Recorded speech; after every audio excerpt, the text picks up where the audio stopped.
Hello दगड़ियों, पहला प्रणाम नमस्कार। मैं रॉकर रज्जू अल्मोड़ा जिले के छोटे से गांव जोली से। दोस्तों फिर से स्वागत है आपका अपने यूट्यूब चैनल रॉकर रज्जू ब्लॉग्स में। दोस्तों आज है माँ भगवत पुराण का तीसरा दिन, तो उस कथा का आनंद लीजिए और मेरे यूट्यूब चैनल को लाइक कर देना एंड मेरे चैनल को सब्सक्राइब कर देना। से हम सृष्टि प्रसंग में भी, पुराणों में जो सृष्टि प्रसंग आता है उसमें हम एक कथा सुनते हैं कि अनेक प्रकार की योनियां, 84 लाख योनियां, और उन सब के जोड़े प्रकृति की सृष्टि में। लेकिन जब उसमें प्रश्न किया जाता है कि पहले पिता पैदा हुआ या पहले बेटा पैदा हुआ, अगर कोई कहे कि पहले बेटा हो पहले पिता हुआ, तो जब बेटा ही नहीं तो पिता कैसे हो गया? सत्ता है इस प्रकार की जो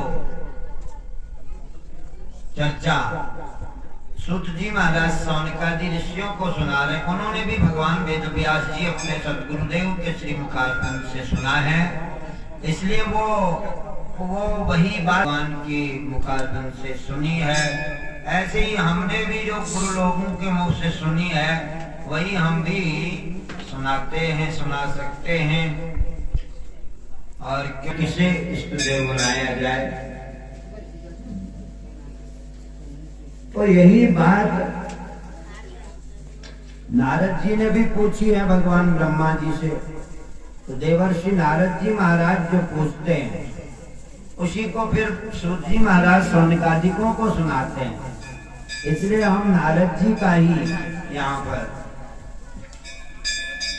प्रश्न उठाएंगे कि देवर्षि नारद महाभागा यत्वं पृच्छसि मां तमेवार्थं पुरा पृष्ठा पितामे मधुसूदना। बात मैंने अभी एक बार अपने पिता, अपने गुरुदेव भगवान ब्रह्मा जी से पूछा, आरासर्य महाभागा यत्वं पृच्छसि मां। वो हमारे पिता भी हैं, हम उनके मानस पुत्र, और वो हमारे पिता और गुरुदेव दोनों हैं। तो उनको जब मैंने पूछा था तो उन्होंने भी यही बात कही कि मैंने भगवान श्री हरि से पूछा। नारद जी ने श्री हरि से पूछा, ब्रह्मा जी ने श्री हरि से पूछा।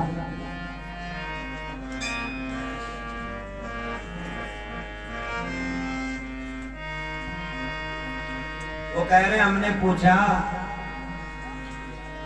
कि हे भगवान ब्रह्मा भगवान विष्णु से क्या पूछ रहे हैं?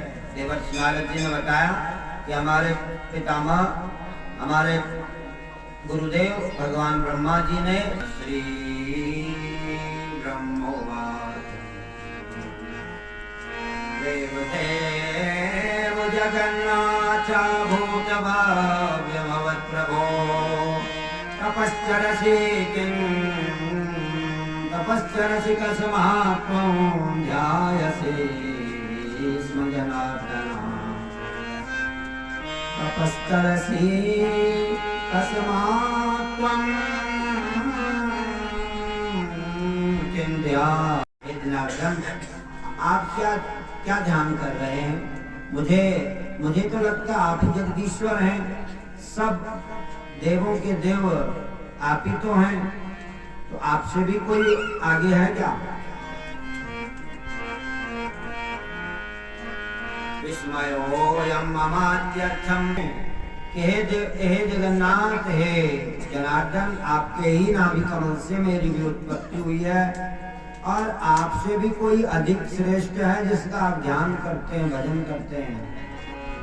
मैं तो यही जानता हूँ, मैं तो यही मानता हूं कि आप ही सभी कारणों के कारण परम कारण हैं और आप ही सर्वश्रेष्ठ और समस्त चराचर के स्वामी हैं।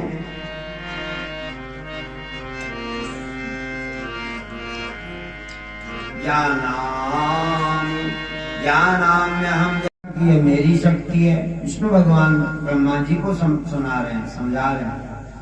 मुझे ऐसा लगता था कि मेरी शक्ति है, चक्र सुदर्शन मेरा है, और इसलिए मैंने उसका प्रयोग किया चक्र सुदर्शन का, परंतु मधुकैटभ राक्षसों पर उसका कोई असर नहीं पड़ा। उन्होंने मेरे चक्र सुदर्शन तो कोई निगल दिया और फिर उल्टी करके उनको वापस कर दिया। कहा लो ये हमारी उल्टी के समान है, इससे हमारा कुछ बिगड़ने वाला नहीं, मतलब हमारे लिए नगण्य उल्टी की तरह तुच्छ है, व्यर्थ है।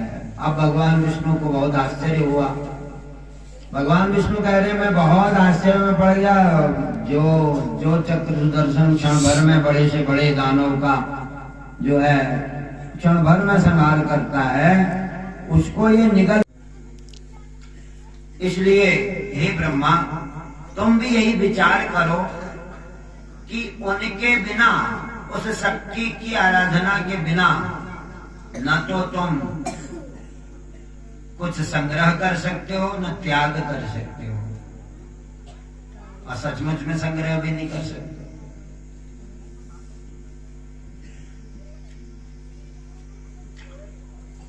तो यहां पर विष्णु भगवान समझा रहे हैं भगवान ब्रह्मा जी को कि हे ब्रह्मा जी, आप मोहित मत हो।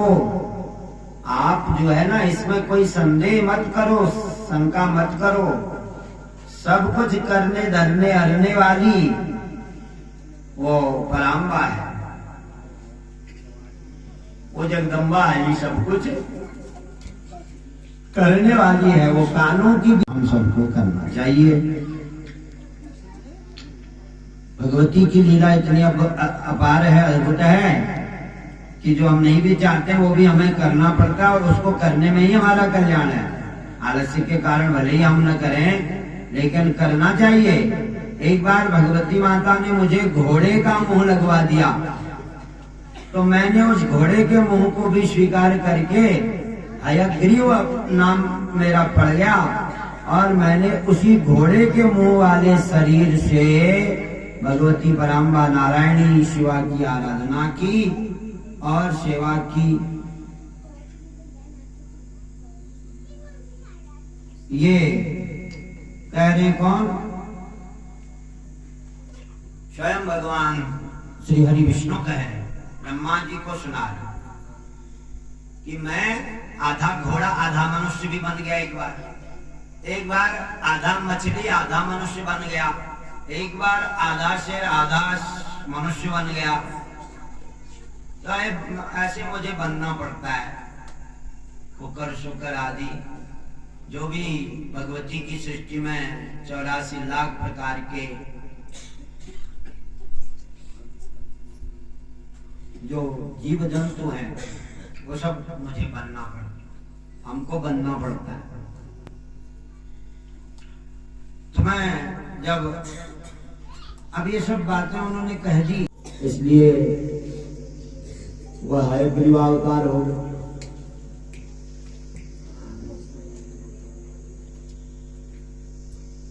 इसलिए भगवान ने कहा कि हे ब्रह्मा जी, जब मैं घोड़े का मुंह वाला बना था तो उस समय एक हयग्रीव नाम का एक राक्षस भी था। वो भी माता से वरदान प्राप्त करके अभिमानी हो गया था। साधु ब्राह्मण संत और दैवी स्वभाव के लोगों को, देव स्वभाव के लोगों को दुखी करता था, कष्ट पहुंचाता था। इसलिए भगवती पार्वती ने अपने दिव्य अलौकिक शक्ति से उसको जो है और ऐसा कहते हैं कि हयग्रीव नाम का जो अवतार धारण किया, हयग्रीव नाम का ही राक्षस हुआ। उसने यही वरदान मांगा माता से कि मैं किसी के द्वारा न मारा था, अमर हो जाऊं। ब्रह्मा भगवान ने कहा कि अमर तो मैं भी नहीं हूं, तुमको अमर कैसे बनाऊं। तो तब वो हयग्रीव नाम का राक्षस, हयग्रीव उसका नाम इसलिए था कि उसकी गर्दन और मुख जो है घोड़े का जैसा था। हय मन घोड़ा होता है, ग्रीव मन गर्दन होता है। तो घोड़े की गर्दन, घोड़े का सिर था उसका। और उसने ये वरदान मांग लिया कि जो मेरी जैसी सूरत का हो वही मुझसे मार सके। उसने ये विचार किया कि मेरी जैसी सूरत का कोई होगा नहीं दुनिया में, ब्रह्मा जी की सृष्टि में, क्योंकि ब्रह्मा जी आधा घोड़ा आधा मनुष्य। अब मैं अमर हो गया। और ब्रह्मा जी के, भगवान ब्रह्मा के मुंह से निकली हुई बात वरदान झूठी भी नहीं होगी, नहीं हो सकती है। तो इसलिए अब मैं अमर हो गया और मेरी बुद्धि ब्रह्मा जी से भी बढ़कर हो गई, क्योंकि इनको भी ठग लिया मैंने। इस प्रकार का उसको अहंकार भी है कि देखो ब्रह्मा जी भी मेरे ठगने में आ गए, इतनी तेज बुद्धि है मेरे पास। तो इस प्रकार जो है वो बड़ा अहंकारी बन गया, अभिमानी बन गया। अब उसको विश्वास हो गया कि मैंने कभी मरना नहीं, ऐसे बना रहूंगा स्वस्थ, और जो मन आए सो करते रहूंगा। सब जगह तीनों लोकों में अपना अधिकार करने लगा। आगे चलकर उसका तीनों लोकों पर अधिकार हो गया। सब उसकी गुलामी करने लगे, देवता भी, ऋषि महर्षि भी, मनुष्य भी। योजन का मतलब हुआ 12 मील, 16 मील, 16 किलोमीटर, 16 किलोमीटर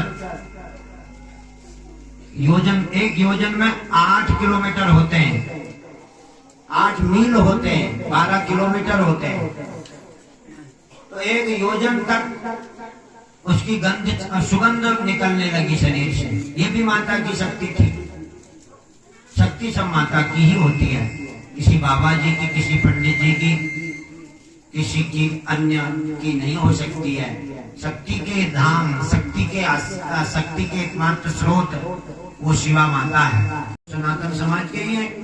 हिंदू सनातन समाज तो हमें वोट दे ही देगा, और दूसरे जो मजहब पंथ वाले हैं उनका वोट भी अपना अधिकार करने के लिए, उसको अपना हथियाने के लिए सनातन धर्म को नष्ट किया जाए और सनातन धर्म को मिटाया जाएगा, तो ये मजहब पंथ वाले लोग खुश हो जाएंगे और सब वोट हमको दे देंगे। इस प्रकार का जो है बहुत षड्यंत्र किया गया, आज भी किया जा रहा है। अब तो थोड़ा बहुत बचाव करने वाले